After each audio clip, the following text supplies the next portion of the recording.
Kikou! Bonjour. J'espère que vous allez bien. Oui. Alors comme vous le savez, nous sommes partis du parc national Konguillo où nous sommes restés environ une semaine.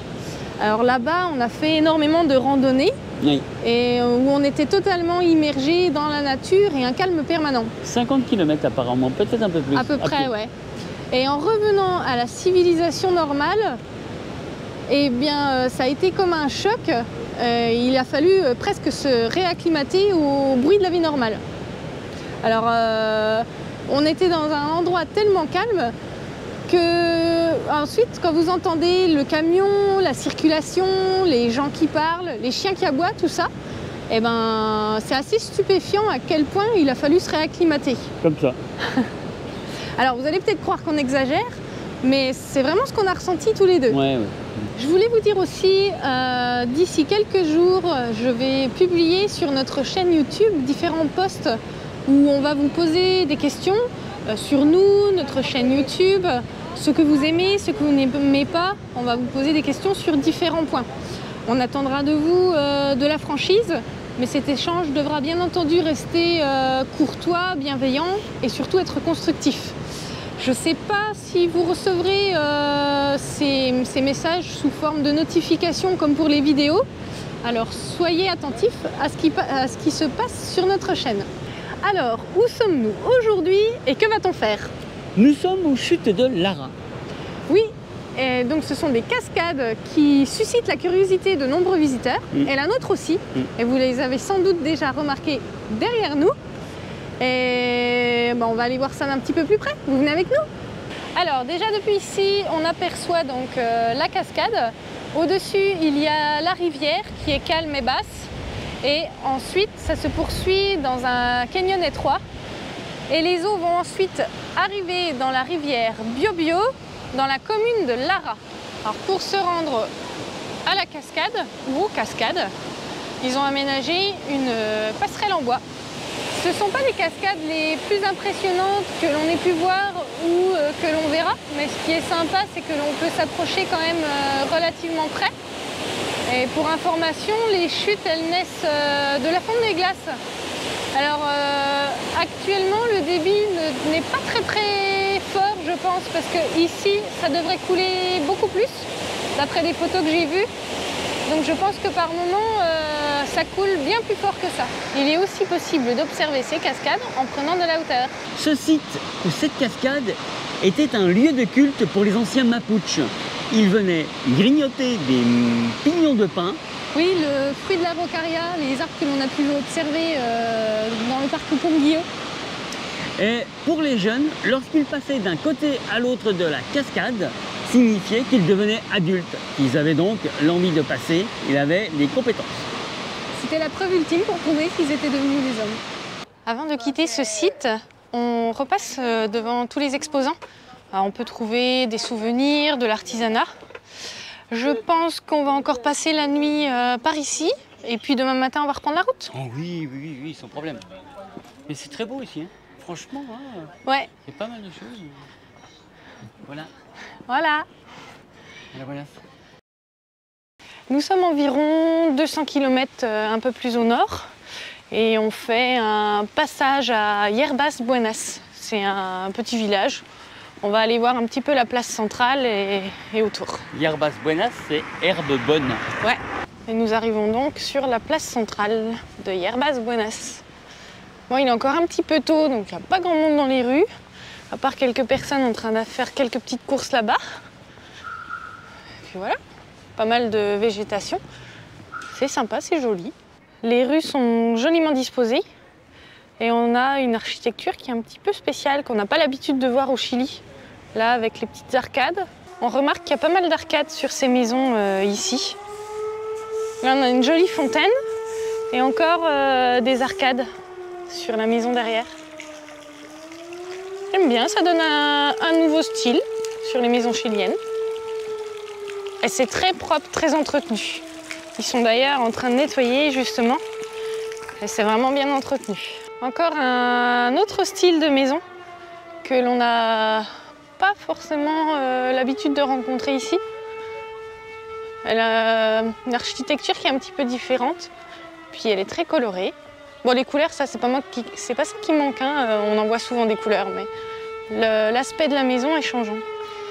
Bon, la sirène que vous entendez, c'est pas midi. Je pense qu'il doit y avoir un incendie ou un accident. En espérant que ça soit pas trop grave. Les portes ne datent pas d'hier, mais c'est ce qui donne tout son charme. Oh, les jolies petites fleurs! Bon, je suis désolée pour la sirène, hein. Ça, j'y peux rien. Elle s'est arrêtée, elle a repris. Ah, les voilà, voilà d'où la sirène sonnait. Elle vient de s'arrêter à l'instant. Et j'ai trouvé plein d'autres arcades. C'est super joli. On en a ici tout le long et également ici. Quand il fait bien chaud, ça doit être agréable parce que ça apporte de l'ombre en plus des arbres. C'est vrai que ça doit être super agréable. Et on retrouve à nouveau des portes assez anciennes qui rentrent bien avec le style des maisons. Je vous emmène à la visite de ce village. Hein. J'espère que ça vous plaît. Nous, on trouve ça sympa. Alors, on visite ce village sur les bons conseils. Ah, la sirène reprend. On visite ce village sur les bons conseils de Laurent Joseph, à qui on fait d'ailleurs un grand coucou. Et on le remercie pour tous ses conseils parce qu'il connaît bien le Chili. Sa femme est d'ailleurs chilienne. Et il nous a donné plein de bons conseils aussi sur les choses à voir, à visiter, à faire, à pas faire, etc. Donc on vous embrasse bien fort tous les deux d'ailleurs. Nous sommes actuellement à Talca. Alors là, c'est pas pour faire du tourisme. On est à Talca pour voir un vétérinaire et faire les papiers pour le chat parce que ça fait quasiment 3 mois que nous sommes au Chili et on peut pas rester plus. Alors on fait les papiers et on va passer la frontière. On va aller, je pense, en Argentine. On va pas rester 3 mois en Argentine, je pense pas. Enfin, on verra bien. Et pour revenir rapidement sur le Chili, parce qu'on est loin d'avoir tout visité. Oui, tout à fait. Aujourd'hui, notre pépère, il est pas bien du tout. Regardez, je vais vous le montrer. Il est sur son petit sac à dos, sur son lit. Regardez la tête, le pauvre vieux. Et il a eu son vaccin. C'est un vaccin contre quoi? Leucose. C'est un vaccin contre la leucose. Il n'y en a eu qu'un seul, mais bon, assez puissant.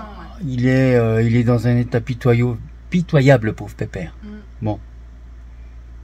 Eh ben, on va lui souhaiter un prompt rétablissement, notre pépère. On lui fait des gros bisous. Regarde la tête qu'il a, le pauvre vieux. Un gros bisou, mon pépère. Ben voilà, le pépère, il est façon poulet déplumé.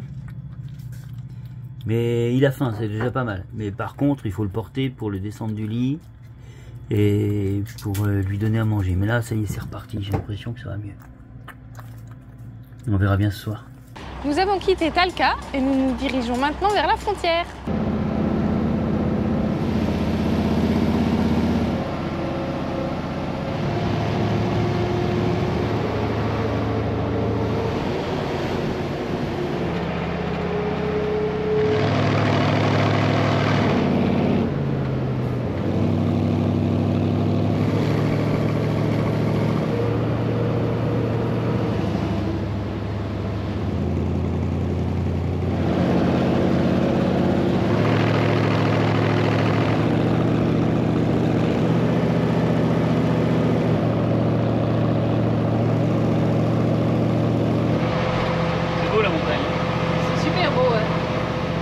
Pour rejoindre la frontière, nous devons traverser la cordillère des Andes, ce qui nous permet d'observer encore de beaux paysages de montagne. Et là, justement, on a fait un petit arrêt. A priori, il y a une cascade ou quelque chose comme ça. Donc on va aller voir.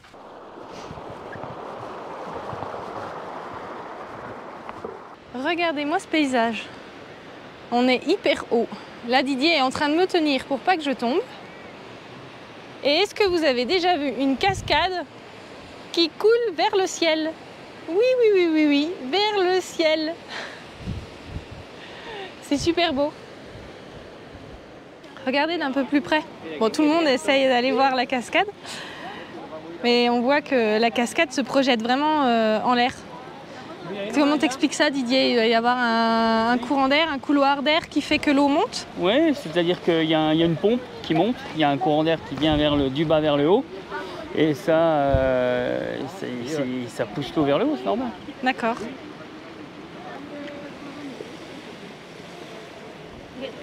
Douche gratuite! C'est une pompe énorme. Hein. Ouais. Ah oui, celle-là, elle est balèze. Tu verras, de toute façon, t'as pas d'oiseaux au-dessus. C'est pas le moment d'aller faire un tour de parapente là, quoi. Surtout pas, non. C'est super beau. Nous, ça nous donne un effet pailleté.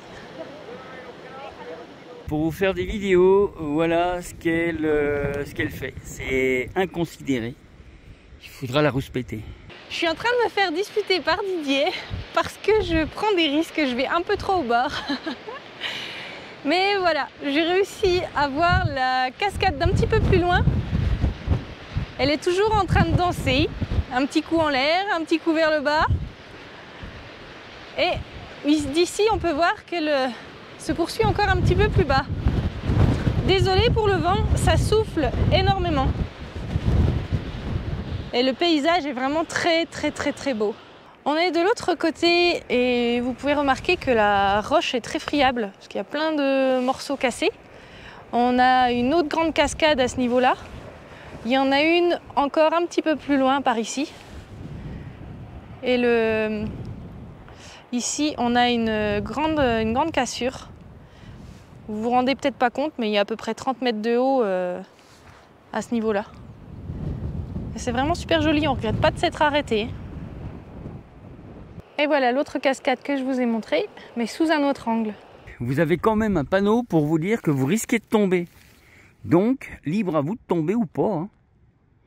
Hein. C'est mieux que des barrières parce que franchement, le paysage il est vraiment magnifique. Il y aurait des barrières là-dessus, je trouverais ça immonde. Ce serait dommage. Là, on est vraiment dans la nature et c'est top. Qu'est-ce que tu en penses, Marilyn? Bah, moi, j'en pense que c'est bien qu'il n'y ait pas de barrière, parce qu'après, c'est à nous de faire attention. Et je trouve que ça rend le paysage beaucoup plus accessible. En revenant vers le camion, on observe encore la cascade inversée. Et les gouttes vont vraiment assez haut et on en reçoit même encore jusqu'ici avec le vent. Il y a vraiment de très grosses rafales, alors ça a vraiment de gros effets sur la cascade et ça va très haut. Et comme le vent va du bas vers le haut, ça souffle l'eau vers le ciel. On peut s'apercevoir ici qu'il y a des roches avec un aspect vraiment très différent puisqu'elles sont blanches et toutes lisses. Et ce, au cœur même du paysage que l'on a vu tout à l'heure, puisque les cascades que l'on a vues sont vraiment toutes proches, elles sont par là-bas. On n'a fait que quelques kilomètres. Donc le paysage est vraiment très changeant. On poursuit notre chemin. Didier m'attend justement dans le camion. Voilà, on a encore fait quelques kilomètres seulement et nous sommes arrivés au premier poste de douane. Et donc le camion, il est juste derrière nous. Le poste de douane se trouve juste ici. Là, c'est le premier poste de douane, hein, le deuxième est à 23 km. Alors, on pensait pas s'arrêter aussitôt, on pensait s'arrêter un peu plus loin sur une lagune. Et finalement, on s'est trouvé nez à nez avec le poste de douane. Donc on va rester là encore pendant un jour ou deux, on ne sait pas exactement, pour consommer notre forfait téléphone, consommer le reste de nos denrées, préparer les documents justement pour passer la douane. Et puis voilà. Puis dès qu'on est prêt, on passera. Voilà. Et puis profiter un peu parce que la rivière, regardez, elle est magnifique. C'est vrai que la rivière est très jolie, donc je pense qu'on ira aussi peut-être se promener un petit peu à côté. Voici le Rio del Mole. Alors malgré qu'il ne soit pas bien large par ici, c'est un important fleuve du Chili. Son nom signifie pluvieux en mapudungun. Il est long de 240 km et il prend sa source dans la Laguna del Mole. C'est justement la lagune où nous voulions nous arrêter. Après, on verra si on peut s'y arrêter justement en passant la frontière. Il se jette ensuite dans l'océan Pacifique. Et il faut savoir aussi qu'il a inspiré de nombreux poètes et écrivains au fil du temps.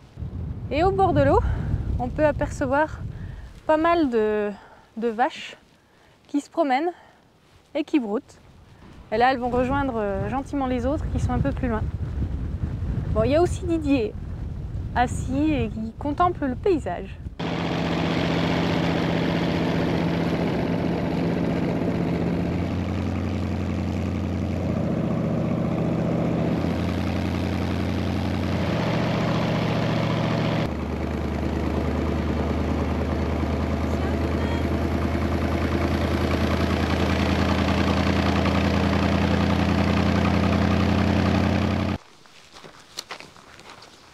Quand je vous ai montré le Rio Maule, je vous ai expliqué qu'il prenait sa source dans la Laguna del Maule. Donc voici justement, entre les deux frontières, la Laguna del Maule. C'est en fait un volcan qui se présente sous la forme d'une caldeira.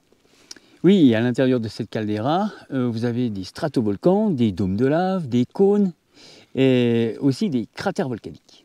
Ouais, et il y aurait environ 130 centres éruptifs individuels. Alors vous avez vu le joli renard que l'on a vu sur la route? On n'en voit pas souvent, mais j'aime bien quand on en croise, c'est vraiment c'est super mignon. Il avait l'air un petit peu perdu. Alors soit il était perdu, soit il attendait à manger parce qu'en fait il y avait des personnes qui s'occupent de la route juste en face. Alors peut-être qu'il lui donne un petit peu à manger. Je pense qu'il venait quémander. Oui, je pense. Salut.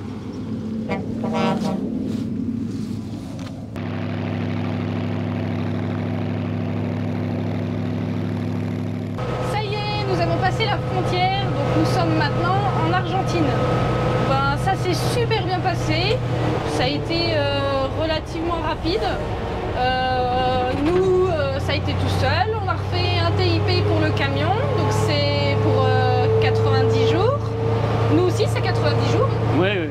Et puis ben, le chat, donc il a regardé les papiers et tout va bien. Ensuite, ils ont regardé un petit peu dans le camion. Et comme tout va bien aussi, ben, c'est passé tout seul. Un quart d'heure. Je crois que c'est la première frontière où on passe le plus vite. C'est vrai que c'est passé un quart d'heure. Hyper vite, mais parce qu'il n'y a pas grand monde non plus. Il n'y a personne qui passe là. Donc on s'est occupé de nous tout de suite, quoi. Donc voilà, pour information, c'était la frontière de Pehuenche. Et encore des gens adorables, comme toujours. Oui, vraiment très sympathique. En plus, après, tu as discuté un petit peu avec eux. Voilà, ça y est, on roule maintenant à nouveau sur les routes de l'Argentine. Et de ce côté-là aussi, on a des paysages qui sont vraiment très jolis.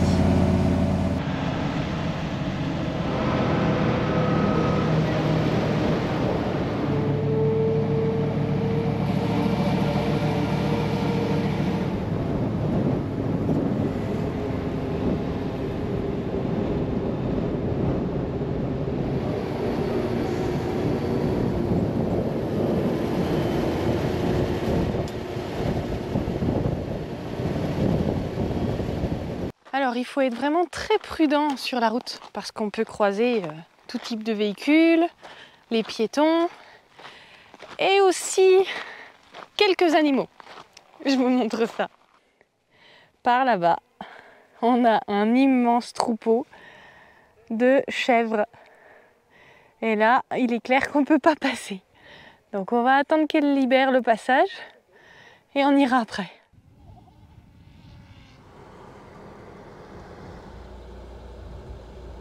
Là, je crois que je vais me faire encercler.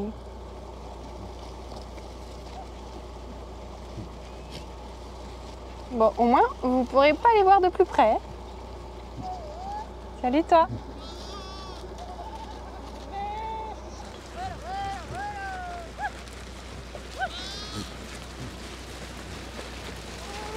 Et pourquoi la route serait seulement accessible pour nous? La route appartient à tout le monde, hein. Elles sont gentiment passées à côté de moi et elles vont maintenant passer à côté du camion. Il y en a une quantité phénoménale.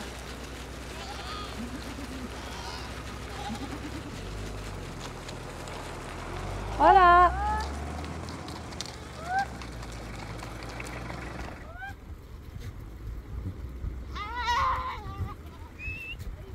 C'est deux gamins qui guident le troupeau.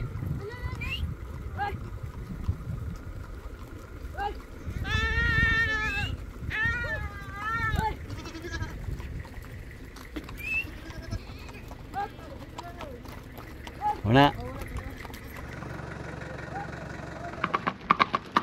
Voilà.